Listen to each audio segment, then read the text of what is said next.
Hello friends, आज पढ़ेंगे नया टॉपिक पढ़ने वाले हैं। इसके पहले आपको व्यावसायिक निर्णय क्या होते हैं उसके बारे में अपने देखे थे, उसके बारे में वीडियो आपको भेजा गया था।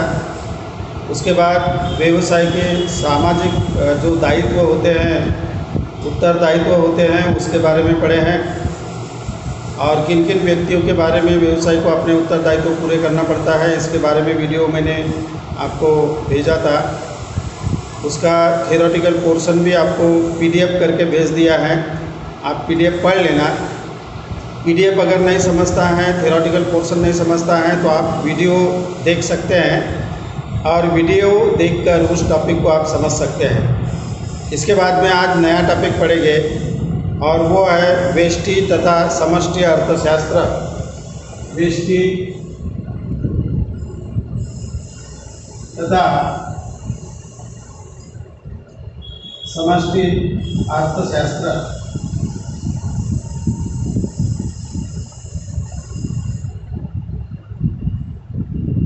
व्यष्टि तथा समष्टि अर्थशास्त्र, इसको बोलते हैं micro economics, micro and macro economics.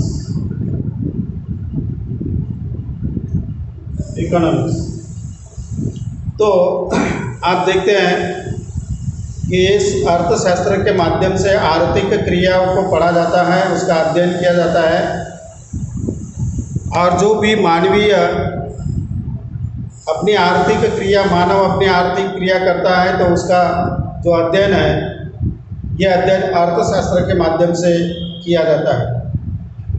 लेकिन अर्थशास्त्र को दो पार्ट में विभाजित कर दिया है। अर्थशास्त्र के दो पार्ट होते हैं। अर्थशास्त्र, उसमें एक व्यष्टि अर्थशास्त्र जिसको सूक्ष्म कहा जाता है, सूक्ष्म अर्थशास्त्र, और दूसरा है समष्टि अर्थशास्त्र जिसको कहा जाता है स्थूल। ये होता है माइक्रो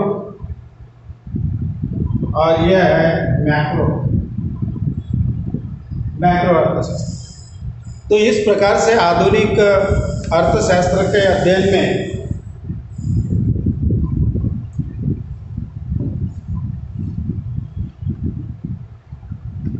आधुनिक अर्थशास्त्र में अर्थशास्त्र के दो पद्धति से या दो तरीके से उसके अध्ययन किए जाते हैं। एक है व्यष्टि अथवा सूक्ष्म माइक्रो इकोनॉमिक्स और दूसरा है समष्टि अथवा स्थूल मैक्रो इकोनॉमिक्स। तो पहले अपन देखेंगे व्यष्टि अर्थशास्त्र, सूक्ष्म अथवा माइक्रो इकोनॉमिक्स। तो इसके अध्ययन की शुरुआत कहाँ से हुई है? मैक्रो एंड माइक्रो इकोनॉमिक्स की। पहले तो एडम स्मिथ ने अर्थशास्त्र का निर्माण किया। अर्थशास्त्र ये अलग शास्त्र हैं, ये दिखाने की कोशिश मार्शल या एडम स्मिथ ने की थी। लेकिन 1933 में एक फ्रीस अर्थशास्त्रज्ञ है। इस फ्रीस अर्थशास्त्रज्ञ ने 1933 में अर्थशास्त्र को स्थूल अर्थ या सूक्ष्म अर्थशास्त्र के माध्यम से भी पढ़ा जाता है, इस प्रकार की संकल्पना 1933 में प्रस्तुत की। और उसके तब से आधुनिक अर्थशास्त्र में अर्थशास्त्र का अध्ययन सूक्ष्म अर्थशास्त्र के माध्यम से किया जाने लगा। तो ये है फ्रीस ने 1933 में फ्रीस ने इस व्यष्टि सूक्ष्म अर्थशास्त्र की कल्पना को प्रस्तुत किया। उसके बाद में इस कल्पना को विस्तृत प्रस्तुत करने का कार्य मार्शल ने किया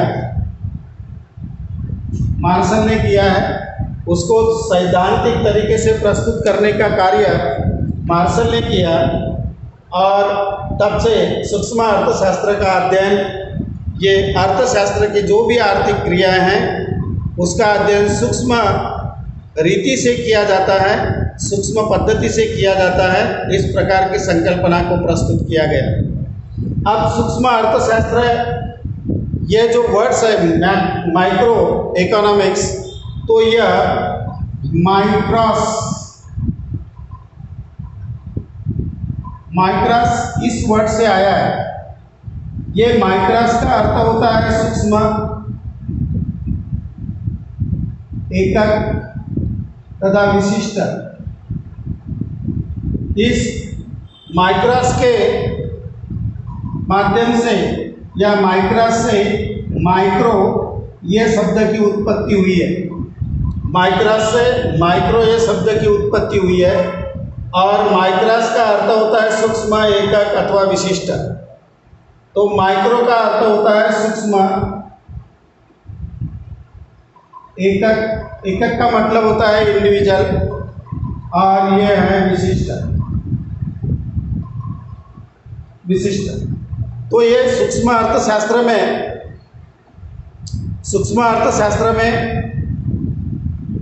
सूक्ष्म रीति से अध्ययन किया जाता है। जो भी आर्थिक क्रियाएं होती है व्यवसाय की, उस आर्थिक क्रिया का अध्ययन सूक्ष्म रीति से किया जाता है अथवा एकक के माध्यम से किया जाता है, या विशिष्ट जो घटक होते हैं अर्थव्यवस्था में, उस अर्थव्यवस्था के विशिष्ट घटकों का अध्ययन सूक्ष्म अर्थशास्त्र के माध्यम से किया जाता है। अब सूक्ष्म अर्थशास्त्र का मतलब क्या होता है? सूक्ष्म अर्थशास्त्र मीन्स क्या होता है कि सूक्ष्म अर्थशास्त्र यानी वो संकल्पना है या वो अध्ययन शास्त्र है जिसमें अर्थशास्त्रीय समूहों का अध्ययन ना करते हुए समूहों के विशिष्ट घटकों का अध्ययन किया जाता है।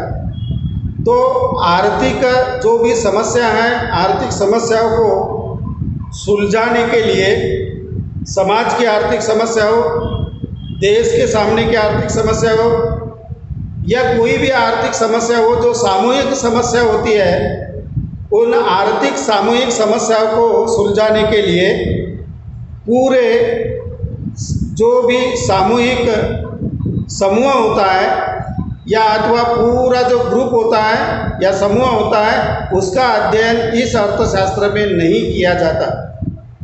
तो समूह में रहने वाले जो भी घटक होते हैं, समूह में सम्मिलित होने वाले जो भी घटक होते हैं, एक छोटे से घटक का अध्ययन इस अर्थशास्त्र के माध्यम से किया जाता है। जैसे आय के बारे में अगर देखा जाए तो देश की आय का लेवल क्या है, आय स्तर क्या है, या राष्ट्रीय आय क्या है, या नेशनल इनकम क्या है, इसके बारे में और कैसी है, इसके बारे में अगर जानना है तो अपन पूरे देशवासियों के आय के बारे में अध्ययन नहीं करेंगे। अपन क्या करेंगे कि उस नेशनल आय को, राष्ट्रीय आय को अगर जानना है तो आय प्राप्त करने वाले जितने भी लोग हैं उनके अलग अलग भाग करेंगे, उसके टुकड़े करेंगे, उसको डिवाइड करेंगे। कैसे? निम्न लेवल के अलग लोग, मध्यम वर्गीय अलग लोग और हाई प्रोफाइल अलग लोग। अब ये इस प्रकार से अलग अलग उसके विभाग करेंगे, उसको विभाजित करेंगे, और विभाजन करने के बाद में फिर उनका एक विशिष्ट व्यक्ति के उत्पन्न का स्टडी किया जाएगा। वो एक विशिष्ट व्यक्ति के आय का अध्ययन किया जाएगा, और एक विशिष्ट व्यक्ति के आय का अध्ययन करने के बाद में जो भी निष्कर्ष निकलेगा, उस निष्कर्ष को उस पूरे समूह में लागू किया जाएगा कि निम्न जो जीवन व्यतीत करते हैं उन लोगों की आय कैसी है, किस सोर्स से निकालते हैं, उनके आय का प्राप्त करने का सोर्सेस क्या है, साधन क्या है, और उनको रोजगार किस प्रकार से देश में मिला है। इस प्रकार का अध्ययन करके पूरे फिर निम्न स्तरीय लोगों के आय के बारे में जानकारी अपने को मिल सकती है। मध्यम वर्गीय के बारे में जानना है तो मध्यम वर्गीय के पूरे जितने भी समूह हैं या जितने भी फैमिली है उनके बारे में अपन नहीं जानेंगे ये सूक्ष्म अर्थशास्त्र के माध्यम से।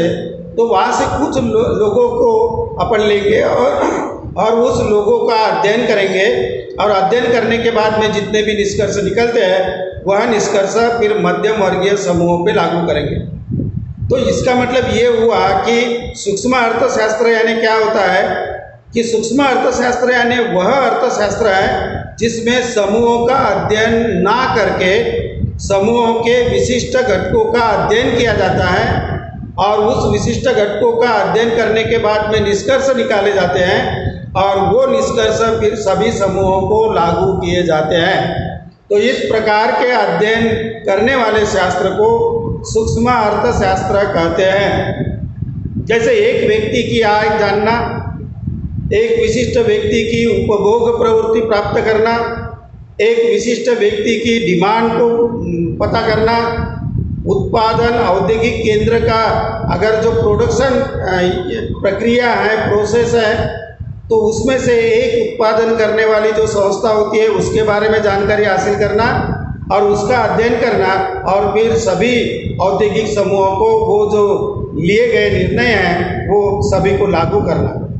तो इसका मतलब ये होता है कि एक विशिष्ट, एक इंडिविजुअल एक लक्ष्य रखकर जब किसी आर्थिक घटनाओं का अध्ययन किया जाता है तो उसे सूक्ष्म अर्थशास्त्र कहते हैं। फॉर एग्जाम्पल के तौर पे अगर समझाना है तो ये कहना पड़ेगा कि किसी व्यक्ति को अगर कोई बीमारी हो गई है और किसी व्यक्ति को बीमारी हो गई है, लेकिन किस प्रकार की बीमारी है, कौन से कैटेगरी की बीमारी है, ये अगर अपने को जानना है तो अपने को उस व्यक्ति के ब्लड को चेक करना पड़ेगा। अब उस व्यक्ति के ब्लड को चेक करना है तो बॉडी से पूरा ब्लड नहीं निकालते। अपन क्या करते हैं कि ब्लड को चेक करने के लिए एक कुछ थोड़ा सा नमूना उसके बॉडी से ब्लड का लेते हैं और उस नमूने को फिर सूक्ष्म रीति से उसकी जांच की जाती है और सूक्ष्म रीति से जांच करने के बाद में फिर निष्कर्ष निकाला जाता है कि उस व्यक्ति को कौन सी बीमारी हुई है, यानी उस व्यक्ति की परेशानी क्या है, किस प्रकार की उसको बीमारी हुई है। तो इस प्रकार से जब किसी व्यक्ति की बीमारी के बारे में जानना है तो उसका बॉडी अगर ब्लड अपने को चेक करना है तो पूरा ब्लड बॉडी से नहीं निकाला जाता, कुछ अंश बॉडी का जो ब्लड है वो निकाला जाता है और उसमें से ब्लड चेक करके फिर निष्कर्ष निकाले जाते हैं और फिर वो निष्कर्ष के तौर पे फिर उसके ऊपर उपचार किया जाता है। तो कहने का मतलब ये है कि जब व्यवसाय में जो भी आर्थिक क्रियाएं घटित होती है उस आर्थिक क्रिया को जानने के लिए या किस प्रकार की आर्थिक समस्याएं हैं उसको सुलझाने के लिए कोई जो समूह होता है तो उस समूह का अध्ययन नहीं किया जाता। तो समूह में से कुछ एकक या कुछ घटकों को अध्ययन के लिए चुना जाता है और अध्ययन को फिर वो घटक को या एकक को अध्ययन के लिए चुनने के बाद में फिर उसके ऊपर डिसीजन लिया जाता है।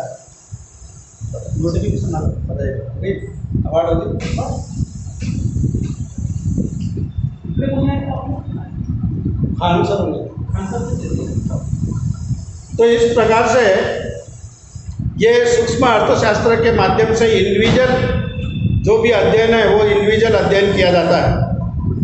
अब सूक्ष्म अर्थशास्त्र के माध्यम से ये इंडिविजुअल अध्ययन करने के बाद में वो पूरे समूह के ऊपर लागू किया जाता है कि आर्थिक क्रिया को सुलझाने के लिए क्या करना पड़ेगा। तो इस प्रकार से जो अध्ययन किए जाते हैं इस अध्ययन को सूक्ष्म अर्थशास्त्र कहते हैं। तो सूक्ष्म अर्थशास्त्र के माध्यम से एक आर्थिक क्रियाओं को जानने की कोशिश करते हैं और सूक्ष्म अर्थशास्त्र के माध्यम से जो भी आर्थिक समस्या होती है, जो समूह की समस्या होती है, उसको अलग अलग घटकों में विभाजित किया जाता है और अलग अलग घटकों को विभाजित करने के बाद में उस घटकों का अध्ययन किया जाता है।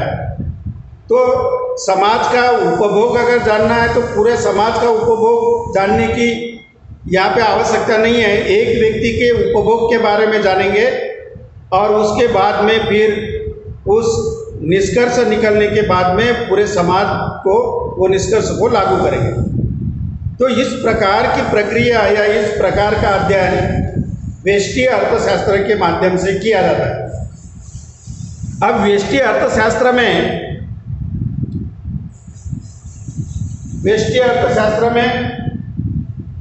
एक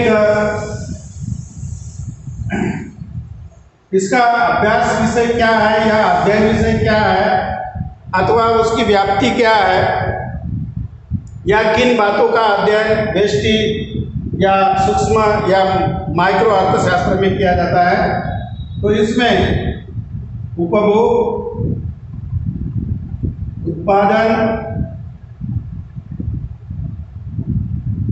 वितरण और विनिमय, इन 4 घटकों का अध्ययन किया जाता है सूक्ष्म अर्थशास्त्र में।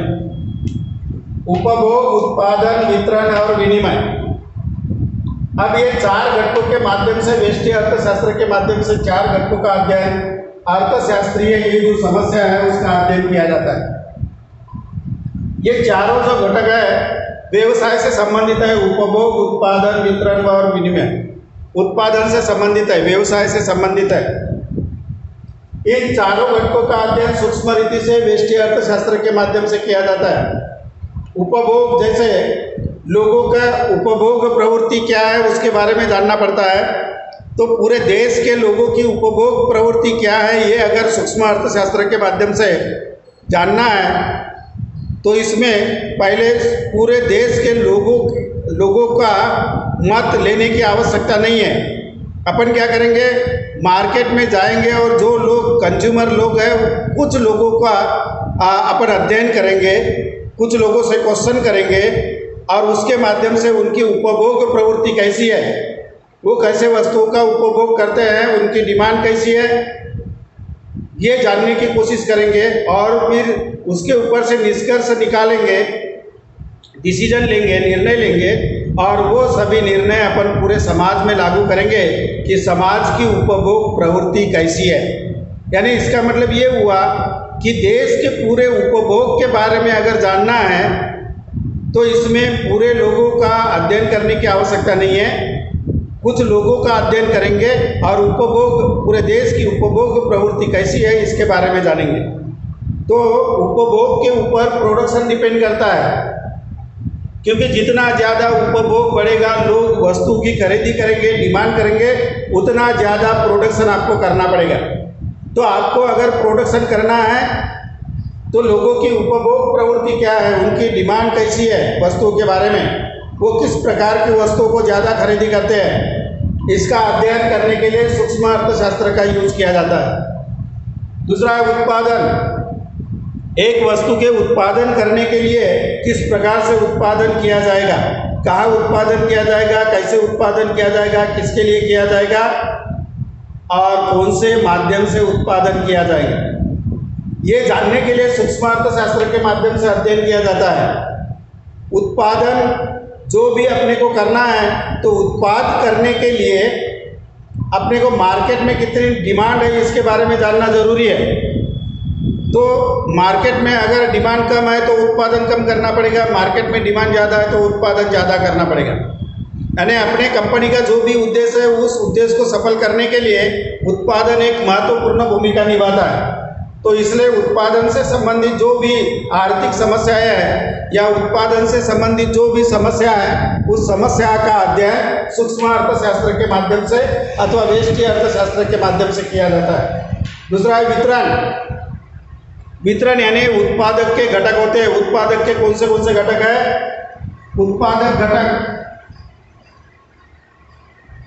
घटक के 4 घटक है। उत्पादक घटक जिसको कहा जाता है जिसके माध्यम से उत्पादन किया जाता है, ये 4 घटक है। भूमि, श्रम, तीसरा है पूंजी में भांडवल और चौथा है संगठक यानी इसको साहस भी बोलते हैं। जो संगठन खड़ी करता है अथवा जो उत्पादन संस्था चलाता है या मालक, उसको संगठक कहते हैं। या साहस इसलिए कहते हैं क्योंकि वो उत्पादन करने का साहस लेता है। अपने पास की पूंजी लगाने का मार्केट में क्या लेता है, साहस को स्वीकार करता है। तो ये चारों जो उत्पादक घटक है, ये चारों उत्पादक घटकों को उनका योग्य प्रकार का प्रतिफल मिलना जरूरी है। भूमि को भाटक दिया जाता है, भूमि का भाटक यानी रेंट जिसको बोलते हैं, भाड़ा जिसको बोलते हैं, भूमि को भाटक, श्रम को मजदूरी मिलती है अथवा वेतन, उनको मजदूरी दी जाती है।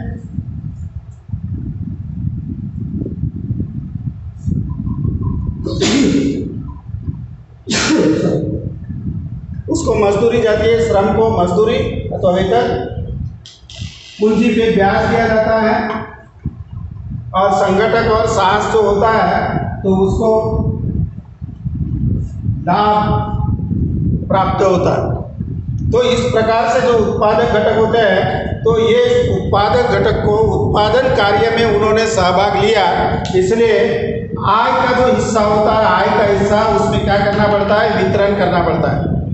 उसमें संपत्ति के वितरण बराबर हो रहे क्या नहीं हो रहे, किसको कितना हिस्सा देना चाहिए, किसको कितना मजदूरी देना चाहिए, किसको कितना ब्याज देना चाहिए, भूमि को कितना रेंट मिलना चाहिए, इन सभी बातों का अध्ययन एक सूक्ष्म अर्थशास्त्र के माध्यम से किया जाता है।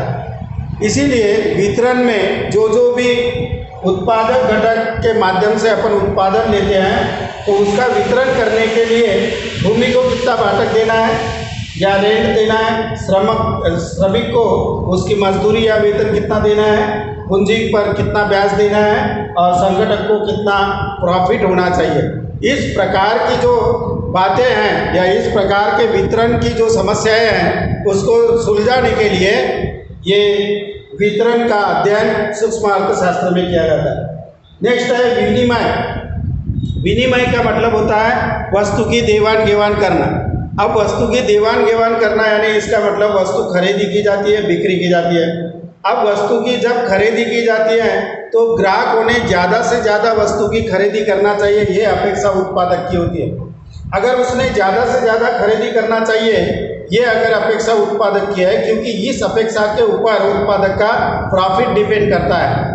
अगर इस प्रकार की प्रवृत्ति अगर अपने को उसको लागू करना है कि ज़्यादा से ज़्यादा प्रॉफिट हो, इसके लिए अपनी बिक्री बढ़नी चाहिए, तो विनिमय जो प्रक्रिया है उसको सुलभ बनाने के लिए, विनिमय प्रक्रिया को सही तरीके से चलाने के लिए और ज़्यादा से ज़्यादा वस्तु की बिक्री मार्केट में हो, इसलिए वस्तु की कीमत किस प्रकार से निर्धारित की जाएगी, वस्तु की कीमत कम से कम कैसे रखी जाएगी जिसके माध्यम से अपने को प्रॉफिट भी हो और ग्राहक को ज़्यादा से ज़्यादा समाधान भी प्राप्त हो। तो इस बारे में अध्ययन करने के लिए सूक्ष्म अर्थशास्त्र के माध्यम से अध्ययन किया जाता है। तो जो आर्थिक क्रियाएं हैं व्यवसाय से संबंधित, उपभोग, उत्पादन, वितरण और विनिमय, इन सभी चारों बातों का अध्ययन सूक्ष्म अर्थशास्त्र के माध्यम से किया जाता है और उसके माध्यम से निष्कर्ष निकाल के फिर अपनी जो व्यवसाय प्रक्रिया है उसको पूरा किया जाता है। तो इसीलिए सूक्ष्म अर्थशास्त्र के माध्यम से एक सूक्ष्म रीति से अध्ययन किया जाता है। सूक्ष्म रीति के अध्ययन करने से इस सूक्ष्म अर्थशास्त्र को अलग अलग प्रकार से जाना जाता है। सूक्ष्म अर्थशास्त्र, इसको अलग अलग तरीके से जाना जाता है। इसको व्यष्टि अर्थशास्त्र कहते हैं, व्यष्टि अर्थशास्त्र। इसको व्यक्तिगत अर्थशास्त्र कहते हैं, व्यक्तिगत अर्थशास्त्र। इसको विशिष्ट अर्थशास्त्र कहते हैं, विशिष्ट अर्थशास्त्र। इसको एकलक्षी अर्थशास्त्र कहते हैं, एकलक्षी अर्थशास्त्र। तो इस प्रकार के सूक्ष्म अर्थशास्त्र को अलग अलग नाम से जाना जाता है। व्यष्टि अर्थशास्त्र सूक्ष्म रीति से उसका अध्ययन किया जाता है। व्यक्तिगत अर्थशास्त्र, यहाँ पे व्यक्तिगत तरीके से अध्ययन किया जाता है, समूह का अध्ययन नहीं किया जाता। समूह में रहने वाले जो व्यक्तिगत घटक होते हैं या व्यक्तिगत जो भी साधन होते हैं उनके माध्यम से उसका अध्ययन किया जाता है, व्यक्तिगत रूप से उसका अध्ययन किया जाता है, इसलिए इसको व्यक्तिगत अर्थशास्त्र कहते हैं। विशिष्ट अर्थशास्त्र यानी समूह में जितने भी घटक सम्मिलित है तो वो समूह पूरे समूह का अध्ययन नहीं किया जाता, उस समूह को अलग अलग भागों में डिवाइड किया जाता है और उसके विशिष्ट घटकों का अध्ययन इस अर्थशास्त्र के माध्यम से किया जाता है, सूक्ष्म अर्थशास्त्र के माध्यम से, इसलिए इसको विशिष्ट अर्थशास्त्र कहते हैं। एक लक्ष्य अर्थशास्त्र इसलिए कहते हैं इसको क्योंकि एक लक्ष्य निर्धारित करके उसका अध्ययन किया जाता है, सूक्ष्म रीति से अध्ययन किया जाता है, इसीलिए इसको एक लक्ष्य अर्थशास्त्र कहते हैं। अब ये अर्थशास्त्र के बारे में अलग अलग शास्त्रज्ञों ने यहाँ पे जो शास्त्रज्ञ अर्थशास्त्री हैं इन्होंने परिभाषा की है, उस परिभाषा के बारे में थोड़ा सा जानेंगे कि सूक्ष्म अर्थशास्त्र सैद्धांतिक दृष्टि से क्या होता है। तो चेम्बरलिन ने एक परिभाषा की है, चेम्बरलिन ने कहा है कि सूक्ष्म अर्थशास्त्र क्या होता है। तो सूक्ष्म आर्थिक विश्लेषण व्यक्तियों पे आधारित होता है। तो सूक्ष्म आर्थिक जो विश्लेषण अपन करते हैं, वो जो आर्थिक क्रियाओं का अध्ययन करते हैं, वो अध्ययन कैसे होता है, व्यक्तियों पे आधारित होता है। इसमें व्यक्तियों के संबंधों का अध्ययन किया जाता है। तो व्यक्ति जो होते हैं, इंडिविजुअल जो व्यक्ति होते हैं, उनके संबंधों का अध्ययन किया जाता है कि एक व्यक्ति की आय कितनी है, एक व्यक्ति का उपभोग कितना है, एक व्यक्ति की मनोवृत्ति कैसी है मार्केट में, वो किस प्रकार के वस्तु की खरीदी करता है, उसकी उपभोग प्रवृत्ति क्या है। इसी प्रकार के व्यक्तिगत रूप से जब अध्ययन किया जाता है तो उसको सूक्ष्म अर्थशास्त्र अथवा विशिष्ट अर्थशास्त्र अथवा व्यक्तिगत अर्थशास्त्र कहा जाता है। इस प्रकार की परिभाषा चेम्बरलिन इनने अपने इस परिभाषा के मार्फत बताया गया है। होल्डिंग ने एक परिभाषा की है, इन्होंने एक परिभाषा की है कि सूक्ष्म अर्थशास्त्र यानी वह अर्थशास्त्र है जिसमें विशिष्ट फर्म, विशिष्ट परिवारों, व्यक्तिगत मजदूरियों, व्यक्तिगत आय तथा विशिष्ट वस्तुओं का अध्ययन करना होता है। यानी इन्होंने ये कहा है कि विशिष्ट, ये शब्द का प्रयोग किया है उन्होंने अपने परिभाषा में। विशिष्ट यानी इसका मतलब ये होता है कि जो समूह होता है वो समूह में पूरे समूह का अध्ययन ना करते हुए एक विशिष्ट घटकों का अध्ययन किया जाता है। जैसे एक औद्योगिक जो भी क्षेत्र होता है तो पूरे उद्योग क्षेत्र का अध्ययन ना करते हुए विशिष्ट फर्म का अध्ययन किया जाता है। अब विशिष्ट फर्म यानी एक उत्पादन करने वाली संस्था, एक फर्म, उसका अध्ययन किया जाता है। यानी औद्योगिक क्षेत्र का अगर अपने को अध्ययन करना है तो अपन पूरे उद्योग का अध्ययन नहीं करेंगे, एक विशिष्ट उसमें कार्यरत होने वाली एक विशिष्ट जो फर्म होती है उसका अध्ययन इसमें किया जाता है। विशिष्ट परिवारों का अध्ययन किया जाता है। समाज के उपभोग प्रवृत्ति का अध्ययन करना है, समाज के डिमांड का अध्ययन करना है, समाज के आय का अध्ययन करना है अपने को, तो अपन पूरे समाज का अध्ययन नहीं करेंगे। अगर सूक्ष्म अर्थशास्त्र के माध्यम से अध्ययन करना है तो विशिष्ट परिवारों का अध्ययन करेंगे। यानी जो समाज में से विशिष्ट परिवार को चुनेंगे और उस विशिष्ट परिवार को चुनने के बाद में उसका अध्ययन करेंगे सूक्ष्म रीति से, और उसके माध्यम से फिर निष्कर्ष निकाले जाएंगे और वो निष्कर्ष पूरे समाज पे लगाए जाएंगे। तो इस प्रकार से विशिष्ट व्यक्तियों का या विशिष्ट परिवारों का अध्ययन सूक्ष्म अर्थशास्त्र के माध्यम से किया जाता है। व्यक्तिगत मजदूरियों का अध्ययन, इसमें देश में मजदूरी का लेवल क्या है, जो अपन मजदूरी देते हैं तो पूरे जो एक समूह है मजदूरों का, तो उसका अगर अध्ययन करना है तो अपन सूक्ष्म अर्थशास्त्र के माध्यम से अध्ययन करते समय एक मजदूर की मजदूरी कितनी होनी चाहिए, एक मजदूर की मजदूरी कितनी देनी चाहिए, इस प्रकार के अध्ययन सूक्ष्म अर्थशास्त्र में होते हैं। और उसके बाद में पूरे मजदूरों को कितनी मजदूरी देना चाहिए, इस प्रकार से निष्कर्ष निकाले जाते हैं। व्यक्तिगत आय तथा विशिष्ट वस्तुओं का अध्ययन। व्यक्तिगत आय के बारे में अगर जानना है तो व्यक्तिगत आय को जानेंगे, और व्यक्तिगत आय के सोर्सेस क्या है, उसकी आय कितनी है, उसकी आर्थिक स्थिति आय के माध्यम से कैसी है, ये एक व्यक्ति के बारे में जानेंगे। और उसी के बारे में निष्कर्ष निकालने के बाद फिर पूरे समाज की आय कैसी होगी इसके बारे में निष्कर्ष निकाला जाएगा। और विशिष्ट वस्तुओं के बारे में, देश में जितने भी मार्केट में वस्तुएं होगी तो वो सभी वस्तुओं का अध्ययन नहीं करेंगे, तो वहाँ पे बेचने के लिए आई हुई विशिष्ट वस्तुओं का अध्ययन करेंगे कि वो वस्तुओं की बिक्री कितनी मात्रा में होती है, लोग कितना खरीदी करते हैं, वस्तुओं का विशिष्ट रूप कैसे होना चाहिए, वस्तु किस प्रकार से उत्पादित होनी चाहिए। ये अगर निष्कर्ष निकालना है तो अपन विशिष्ट वस्तुओं का अध्ययन करेंगे और उसके माध्यम से वो अध्ययन करके पूरे विशिष्ट वस्तुओं के बारे में उसके ऊपर निष्कर्ष निकालेंगे। तो इस प्रकार से एक विशिष्ट व्यक्ति, विशिष्ट फर्म, विशिष्ट उपभोग, विशिष्ट वस्तु की कीमत, इन सभी का अध्ययन जिस शास्त्र में किया जाता है उसे सूक्ष्म अर्थशास्त्र कहते हैं। इस प्रकार की परिभाषा गोल्डिंग इन्होंने कहा है। तो ये दोनों परिभाषा देखने के बाद में ये पता चलता है अपने को कि अर्थशास्त्र में या अर्थव्यवस्था में जो भी अध्ययन करना होता है तो अर्थशास्त्र का अध्ययन करते समय विशिष्ट घटकों का अध्ययन व्यक्तिगत रूप से करना यानी सूक्ष्म अर्थशास्त्र हो, यानी सूक्ष्म अर्थशास्त्र कहलाता है। तो विशिष्ट घटकों का अध्ययन करना, व्यक्तिगत रूप से अध्ययन करना, एक लक्ष्य निर्धारित करके उनका अध्ययन करना, इस अध्ययन को व्यष्टि अर्थशास्त्र कहते हैं। तो इस प्रकार से व्यष्टि अर्थशास्त्र के माध्यम से विशिष्ट घटकों का अध्ययन किया जाता है। अब ये जो व्यष्टि अर्थशास्त्र है, व्यष्टि अर्थशास्त्र के जो उपयोग करने के बाद में, उसका यूज करने के बाद में उसका क्या महत्व, इम्पोर्टेंस क्या है अर्थशास्त्र में या एक व्यवसाय में, क्यों व्यष्टि अर्थशास्त्र के माध्यम से अध्ययन किया जाता है, या एक सूक्ष्म अर्थशास्त्र के माध्यम से क्यों आर्थिक क्रिया का अध्ययन किया जाता है, तो उसके फायदे अपन देखेंगे, उसके गुण देखेंगे, उसके महत्व देखेंगे। तो उसके महत्व को देखते हैं कि व्यष्टि अर्थशास्त्र के गुण, फायदे और गुण और महत्व तथा उसके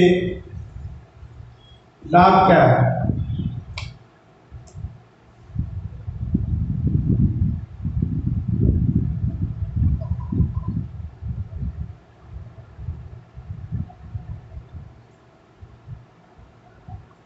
व्यष्टि अर्थशास्त्र के गुण, महत्व अथवा उसको लाभ भी कहा जाता है। उससे लाभ क्या होता है, फायदा क्या होता है। तो व्यष्टि अर्थशास्त्र का अगर अपन यूज करते हैं और उसके माध्यम से आर्थिक क्रियाओं का जब अध्ययन किया जाता है तो एक व्यवसायिक को क्या क्या फायदे होते हैं, लाभ क्या होता है, उसका व्यवसाय के दृष्टि से महत्व क्या है, या व्यष्टि अर्थशास्त्र के गुण क्या है, कौन से गुण के माध्यम से उसका अध्ययन किया जाता है। तो पहला है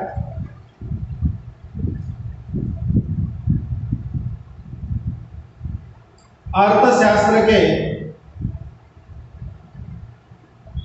कार्य प्रणाली को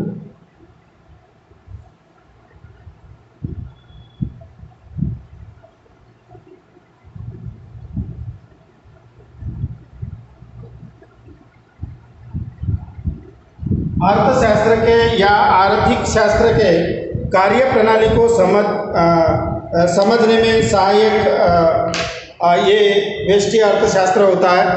तो जो आर्थिक क्रिया, अर्थशास्त्र में जो भी आर्थिक क्रियाओं का अध्ययन किया जाता है तो एक आर्थिक क्रिया का अध्ययन करते समय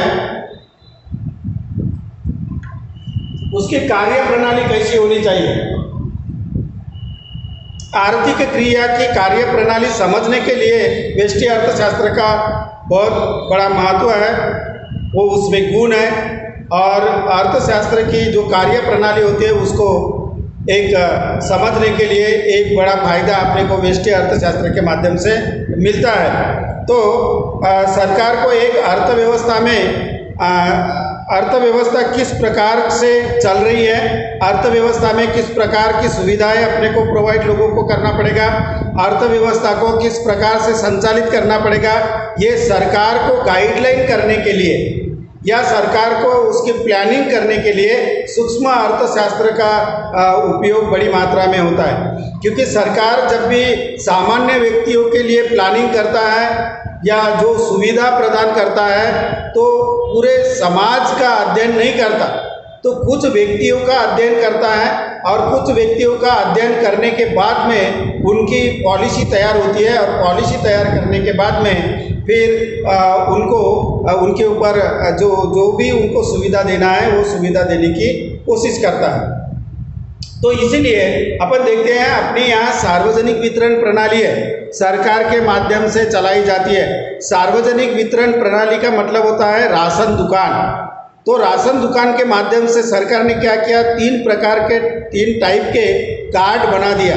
राशन कार्ड एक निम्न स्तरीय लोगों के लिए है जो बीपीएल कहलाते हैं, बिलो पॉवर्टी लाइन वाले, दूसरा मध्यम वर्गीय के लिए है और तीसरा है जो उच्च हाई प्रोफाइल लोग हैं उनके लिए है। तो तीनों के लिए जो कार्ड अलग अलग बनाए गए हैं। अब ये तीनों के लिए कार्ड क्यों अलग अलग बनाए गए हैं, तो बीपीएल वालों को समझ में आना चाहिए कि बीपीएल के लिस्ट में कौन है, और जो लोग बीपीएल में हैं उनको ज़्यादा सुविधा दी जाती है, जो मध्यम वर्गीय है उनको कम सुविधा दी जाती है, और जो हाई प्रोफाइल लोग हैं वो सार्वजनिक वितरण प्रणाली के माध्यम से उनको कुछ नहीं मिलता। तो इस प्रकार से जब अपन अध्ययन करते हैं तो अपने को देश में किस लोगों को क्या देना चाहिए, ये अध्ययन करने के लिए ये सूक्ष्म अर्थशास्त्र के माध्यम से विशिष्ट व्यक्तियों का सरकार को अध्ययन करना पड़ता है और उसके माध्यम से अपनी जो पॉलिसी है वो पॉलिसी को लागू करना पड़ता है। तो इस प्रकार से नियोजन करने के लिए और अर्थव्यवस्था को नियंत्रित करने के लिए सूक्ष्म अर्थशास्त्र का अध्ययन किया जाता है।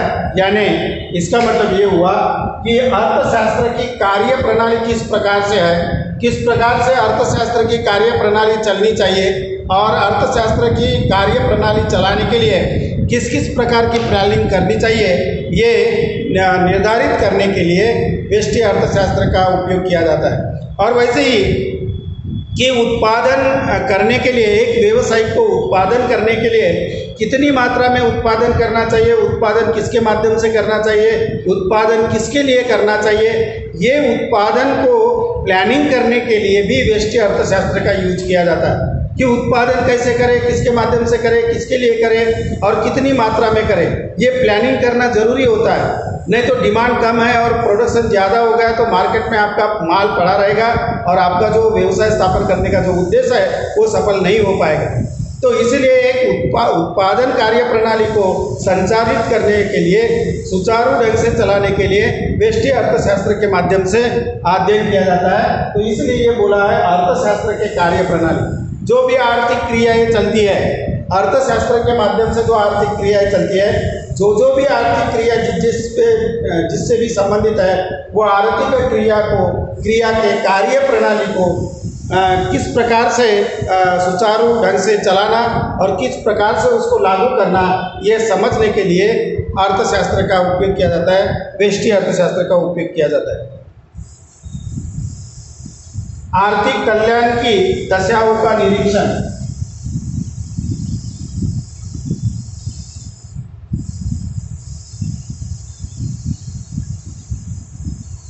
दशाओं का निरीक्षण। तो आर्थिक कल्याण की जो दशा है उसका निरीक्षण करने के लिए ये सूक्ष्म अर्थशास्त्र का अध्ययन किया जाता है।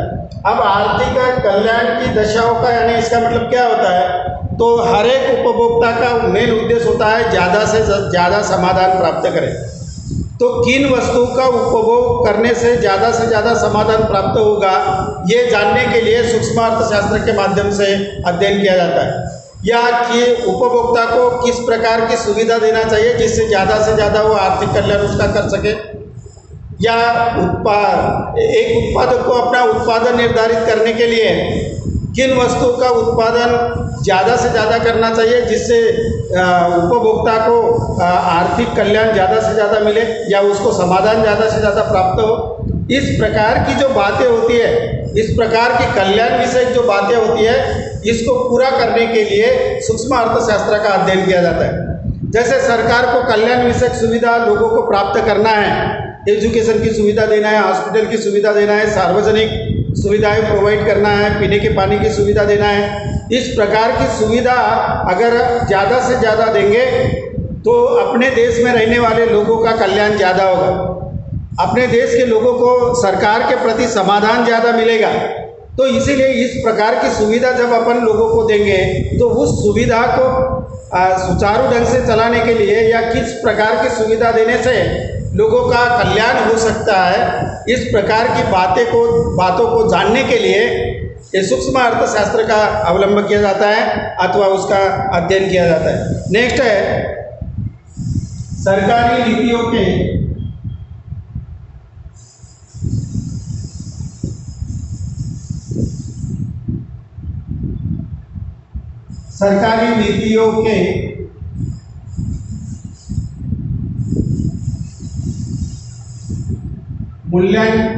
मूल्यांकन में सहायक। जो सरकार की पॉलिसी है, जो सरकार नीतियाँ अपनाती है, और जब सरकार नीतियाँ अपनाती है तो ये नीतियाँ देश के लोगों के लिए होती है कि देश के लोगों को ज़्यादा से ज़्यादा किस प्रकार से सुविधाएं प्रोवाइड की जाए, ज़्यादा से ज़्यादा सुविधा किस प्रकार से दी जाए। तो सरकार को इस प्रकार की जो सुविधाएं हैं वो सरकार की नीतियों में आती है। जैसे मजदूरी निर्धारित करना, वेतन निर्धारित करना, लोगों की आय निर्धारित करना और लोगों को ज़्यादा से ज़्यादा समाधान प्राप्त करने के लिए उनको सार्वजनिक सुविधाएं प्रदान करना। तो इस प्रकार की जो भी नीतियाँ होती है सरकार की, तो ये नीतियाँ लोगों को ज़्यादा से ज़्यादा समाधान प्राप्त करने के लिए की जाती है। तो सरकार जब भी नीतियाँ बनाती है, पॉलिसी बनाती है, तो इस पॉलिसी को कार्यान्वित करने के लिए सूक्ष्म अर्थशास्त्र का यूज किया जाता है। सूक्ष्म अर्थशास्त्र के माध्यम से नीतियाँ अपनाई जाती हैं और उसका मूल्यांकन किया जाता है। मूल्यांकन करना यानी आपने जो नीति का अवलंब किया है, जो नीति के माध्यम से लोगों को देने की कोशिश किया है, तो उसका लोगों को कितनी मात्रा में फायदा हुआ, जो नीतियाँ आपने प्रोवाइड की है वो नीति का कितनी मात्रा में लोगों को फायदा हुआ, कितना सक्सेसफुल हुआ, इस प्रकार के मूल्यांकन करने हेतु सूक्ष्म अर्थशास्त्र का अध्ययन किया जाता है, उसके माध्यम से मूल्यांकन किया जाता है। नेक्स्ट है मूल्य निर्धारण में सहायक। मूल्य निर्धारण में सहायक तो वस्तु की कीमत निर्धारित करना है तो उसमें सूक्ष्म अर्थशास्त्र का यूज किया जाता है कि एक वस्तु की कीमत कैसे निर्धारित की जाए, उसका परिणाम उपभोक्ता के ऊपर क्या होगा और कीमत निर्धारित करने के बाद में अपने को प्रॉफिट मिलेगा या नहीं मिलेगा, ये जानने के लिए ये सूक्ष्म अर्थशास्त्र का अध्ययन किया जाता है। और सूक्ष्म अर्थशास्त्र के माध्यम से मूल्य का निर्धारण किया जाता है कि कौन से वस्तु की कीमत कितनी मात्रा में रखना चाहिए, उस वस्तु का उपभोग कौन से कैटेगरी के लोग ले रहे हैं और उस कैटेगरी के लोगों के लिए उस वस्तु की कीमत क्या निर्धारित की जाएगी। तो ये जो मूल्य निर्धारण है, ये मूल्य निर्धारण करने के लिए ये एक व्यवसायी को अथवा उत्पादक को अलग अलग पॉलिसी का निर्माण करना पड़ता है, नीतियाँ अपनानी पड़ती है। तो ये सब करने के लिए सूक्ष्म अथवा व्यष्टि अर्थशास्त्र का यूज एक उत्पादक को करना पड़ता है। और इसीलिए एक उत्पादक के माध्यम से अगर देखा जाए, एक व्यवसायी के माध्यम से अगर देखा जाए तो व्यष्टि अर्थशास्त्र की भूमिका बहुत बड़ी मात्रा में देखने को मिलती है। नेक्स्ट है मांग के पूर्वानुमान में सहायक। तो मांग की पूर्वानुमान अगर अपने को करना है कि फ्यूचर में अपने वस्तुओं की डिमांड कितनी होने वाली है, इसका पहले से ही वर्तमान काल में अपने को अनुमान लगाना पड़ता है। तो पहले ही अनुमान लगाना यानी पूर्वानुमान होता है कि फ्यूचर में वस्तु की डिमांड कितनी बढ़ने वाली है, कम होने वाली है, ज़्यादा होने वाली है। तो इसके पीछे कारण क्या है, ये कारणों को जानने के लिए सूक्ष्म अर्थशास्त्र का यूज किया जाता है। तो मांग के पूर्वानुमान के ऊपर प्रोडक्शन डिपेंड करता है, व्यवसाय का प्रॉफिट डिपेंड करता है। अगर मांग अपने को पता नहीं है कि कि वर्तमान में कितनी मांग बढ़ने वाली है, तो उस प्रकार से अपने को प्रोडक्शन अपन कर नहीं पाएंगे। इसीलिए आने वाले स्थिति का ज़्यादा से ज़्यादा अगर अपने को फायदा लेना है, आने वाले स्थिति का ज़्यादा से ज़्यादा अपने को अपने व्यवसाय का उद्देश्य सफल करना है, तो वो फायदा लेने के लिए अपने को मांग का पूर्वानुमान करना पड़ता है, क्योंकि मांग के ऊपर अपना प्रॉफिट डिपेंड है, क्योंकि मांग के ऊपर ही प्रोडक्शन डिपेंड करता है, और जितना ज़्यादा प्रोडक्शन बिकेगा उतना ज़्यादा प्रॉफिट होगा। तो इसीलिए मांग का फ्यूचर में मांग का पूर्वानुमान करने के लिए एक व्यष्टि अर्थशास्त्र के माध्यम से मांग का पूर्वानुमान किया जाता है कि एक उपभोक्ता की डिमांड क्या है ये जानी जाती है, और फ्यूचर में आने वाले लोगों की डिमांड क्या होगी, इस प्रकार से निष्कर्ष निकाले जाते हैं। तो इस प्रकार से विशिष्ट मांग का अध्ययन करने के लिए व्यष्टि अर्थशास्त्र का यूज किया जाता है। वो उसके व्यवसायिक की दृष्टि से वो उसका फायदेशीर है, और एक व्यवसाय की दृष्टि से मांग के पूर्वानुमान का महत्व बहुत बड़ी मात्रा में है। मांग का पूर्वानुमान करने के लिए व्यष्टि अर्थशास्त्र का महत्व बड़ी मात्रा में दिखाई देता है। नेक्स्ट है उत्पादक साधनों को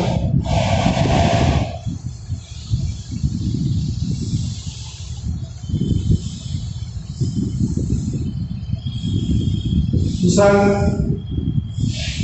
रोजगार प्राप्त करवाना। जो उत्पादक के साधन होते हैं, भूमि, श्रम, भांडवल, संगठक, साहस, ये जो उत्पादक के साधन होते हैं, तो उत्पादक के साधनों को ज़्यादा से ज़्यादा रोजगार कैसे प्राप्त कर दिया जाए और कुशल रोजगार कैसे प्राप्त कर दिया जाए, इसका अध्ययन करने के लिए सूक्ष्म अर्थशास्त्र का अध्ययन किया जाता है। जैसे कोई भी जो उत्पादन कार्यों में लगने वाले जो उत्पादक साधन होते हैं, तो कभी कभी ऐसा होता है कि जो कुशल कामगार होते हैं वो एक छोटे से व्यवसाय में काम करते हैं, तो उसकी जो कार्य क्षमता है, उसकी जो कुशलता है, वो कुशलता पूरी यूज में नहीं लाती, इसलिए उसको मिलने वाला जो प्रतिफल होता है वो कम मिलता है। तो इस प्रकार के जो मजदूर होते हैं, इस प्रकार के जो कारागिर होते हैं, इस प्रकार के जो कर्मचारी होते हैं, उनको एक अच्छे कुशल व्यवसाय में कैसे लगाया जाए, उनको कुशल रोजगार कैसे प्राप्त कर दिया जाए, और उसके कुशलता का फायदा उसको किस प्रकार से मिलना चाहिए, इन सभी बातों का अध्ययन करने के लिए व्यष्टि अर्थशास्त्र का महत्व एक उत्पादक के दृष्टि से और सरकार के दृष्टि से ज़्यादा है। नेक्स्ट है आंतरिक क्रियात्मक समस्याओं का समाधान। आंतरिक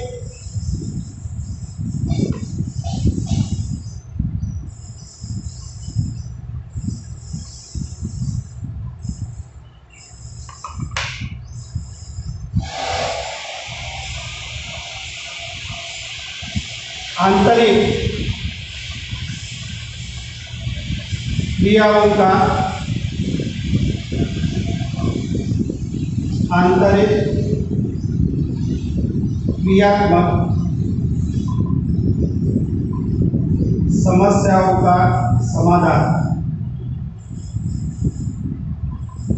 तो जो भी आंतरिक क्रिया होती है, जो भी व्यवसाय में आंतरिक क्रिया की जाती है प्रोडक्शन से रिलेटेड, तो उसकी जो समस्या निर्माण होती है, तो उसकी समस्या का समाधान किस प्रकार से करें, ये समाधान प्राप्त करने के लिए व्यष्टि अर्थशास्त्र का यूज किया जाता है। और आंतरिक जो भी क्रियाएं होती है, इसमें आर्थिक जो क्रियाएं होती है, आंतरिक आर्थिक क्रिया जब प्रोडक्शन किया जाता है, तो इंटरनल प्रोडक्शन करने के लिए बहुत सारी समस्या, आर्थिक समस्या निर्माण होती है।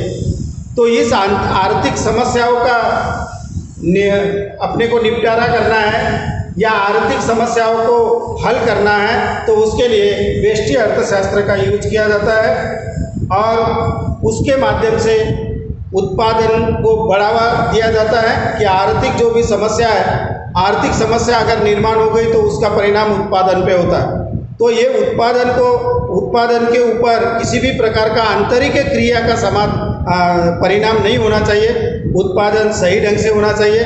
तो किस उत्पादक साधनों के माध्यम से वस्तुओं का उत्पादन करना ताकि समस्या ना हो, आंतरिक समस्या ना हो, ये जानने के लिए सूक्ष्म अर्थशास्त्र का अध्ययन किया जाता है और उसके माध्यम से आंतरिक जो भी आर्थिक समस्या है उसको जाना जाता है, पहचाना जाता है और फिर उसके बाद में निर्णय लिए जाते हैं। लागत एवं उत्पादक विश्लेषण।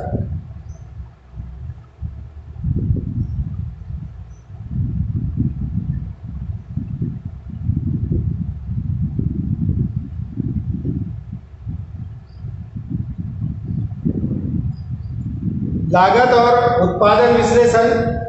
लागत यानी व्यवसाय में जो भी लागत लगने वाली है या जो भी उत्पादन हो रहा है उसका विश्लेषण करने के लिए व्यष्टि अर्थशास्त्र का यूज किया जाता है कि व्यवसाय में किस प्रकार की लागत लगने वाली है। ज़्यादा से ज़्यादा लागत लगी है और प्रोडक्शन कम हुआ तो व्यवसाय को हानि सहन करना पड़ता है।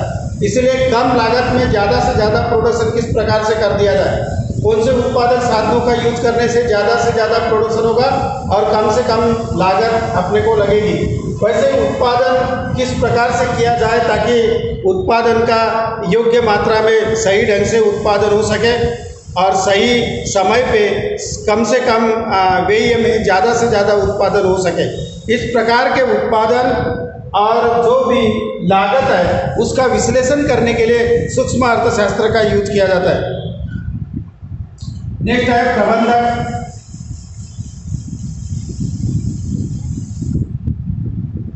कार्यों में सहायक। तो प्रबंधकीय जो भी कार्य होते हैं, मैनेजर के जो मैनेजिंग डायरेक्टर के जो भी कार्य होते हैं उसको प्रबंधक के संबंधी जो भी निर्णय लिए जाते हैं, मैनेजमेंट के जो निर्णय लिए जाते हैं वो निर्णय में सूक्ष्म अर्थशास्त्र अथवा व्यष्टि अर्थशास्त्र का यूज किया जाता है कि उनके सामने जो भी समस्या आती है और उस समस्या को सुलझाने के लिए प्रबंधक को अलग अलग प्रकार के डिसीजन लेने पड़ते हैं, निर्णय लेने पड़ते हैं। उत्पादन से संबंधित हो या वस्तु की बिक्री संबंधित हो या इतर व्यवसाय के संबंधित हो, तो जो भी आर्थिक समस्याएं निर्माण होती है तो इस आर्थिक समस्या को सुलझाने के लिए प्रबंधक को निर्णय लेने पड़ते हैं। तो उस निर्णय लेने में व्यष्टि अर्थशास्त्र एक महत्वपूर्ण भूमिका निभाता है अथवा व्यष्टि अर्थशास्त्र का ये फायदा है कि प्रबंधक को जो भी निर्णय लेना पड़ता है उस निर्णय में मदद ये व्यष्टि अर्थशास्त्र कहता है। नेक्स्ट है कर की समस्याओं का अध्ययन।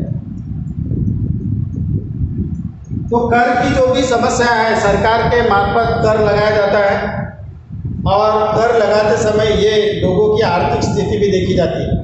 तो किन लोगों के ऊपर कितना कर लगाया जाए, टैक्स लगाया जाए, ये जानने के लिए सूक्ष्म अर्थशास्त्र अथवा व्यष्टि अर्थशास्त्र का यूज किया जाता है। गरीब लोगों के ऊपर ज़्यादा अगर टैक्स लगाए तो उनकी जो परचेसिंग पावर है वो कम हो जाएगी, उनके पास में वस्तु खरीदी करने के लिए पैसा नहीं रहेगा। इसीलिए सरकार क्या करता है कि देश में जो आर्थिक विषमताएं है वो विषमता कम करने के लिए गरीब लोगों पे कम टैक्स और जो अमीर लोग हैं उनके ऊपर ज़्यादा टैक्स सरकार लगाती है ताकि उनके पास में जो अतिरिक्त पैसा है वो अतिरिक्त पैसा अपने पास में जमा हो और वो अतिरिक्त पैसों के माध्यम से गरीब लोगों को अपन सुविधा प्रोवाइड कर सके ताकि गरीब लोगों की गरीबी कम हो और जिसके माध्यम से देश में जो विषमता है वो विषमता कम हो। ये दो उद्देश्य के माध्यम से कर की आकारणी की जाती है। तो ये जो कर, इसके ऊपर कितना कर लगाया जाए, कितने करों की बढ़ोतरी की जाए, कर की प्रणाली क्या होनी चाहिए, यह अध्ययन करने के लिए सूक्ष्म अर्थशास्त्र अथवा व्यष्टि अर्थशास्त्र का अध्ययन किया जाता है। अब कर जो है वो कर अलग अलग प्रकार के भी होते हैं। जैसे उत्पादन पे कर लगाया, ज़्यादा कर लगाया तो प्रोडक्शन कम हो जाएगा, जो व्यवसाय के वो ज़्यादा प्रमाण में वस्तू का प्रोडक्शन नहीं करेंगे। बिक्री के ऊपर अगर कर लगाया तो ज़्यादा प्रमाणामध्ये लोग खरीदी नहीं करेंगे। तो इसलिए उत्पादन तथा बिक्री के ऊपर किस प्रकार से कर प्रणाली का यूज किया जाएगा। तो इस प्रकार से जो कर के प्रणाली को समझने के लिए ये सरकार को भी काम में आते हैं और एक उत्पादक अथवा व्यवसायिक को भी सूक्ष्म अर्थशास्त्र का यूज करना पड़ता है। तो कर की जो भी प्रणाली है, कर के निर्धारण करने की जो भी प्रणाली है, उसमें ये एक बहुत महत्वपूर्ण भूमिका व्यष्टि अर्थशास्त्र निभाती है। व्यष्टि अर्थशास्त्र का फायदा या लाभ एक उत्पादक को होता है। गवर्नमेंट के दृष्टि से अगर देखा जाए तो गवर्नमेंट को भी फ़ायदा होता है, उसके माध्यम से अलग अलग प्रकार की प्लानिंग, अलग अलग प्रकार की पॉलिसी गवर्नमेंट निर्धारित करता है सूक्ष्म अर्थशास्त्र के माध्यम से। उत्पादक तथा विक्रेता अलग अलग प्रकार की पॉलिसी व्यष्टि अर्थशास्त्र के माध्यम से निष्कर्ष निकाल के वो पूरे समाज में, पूरे समूह में लगाया जाता है। तो इस प्रकार से अगर देखा जाए तो व्यष्टि अर्थशास्त्र एक व्यवसाय की दृष्टि से, एक उत्पादक के दृष्टि से और सरकार के दृष्टि से एक महत्वपूर्ण अभ्यास का, एक महत्वपूर्ण अध्ययन का एक क्षेत्र है अथवा अध्ययन का एक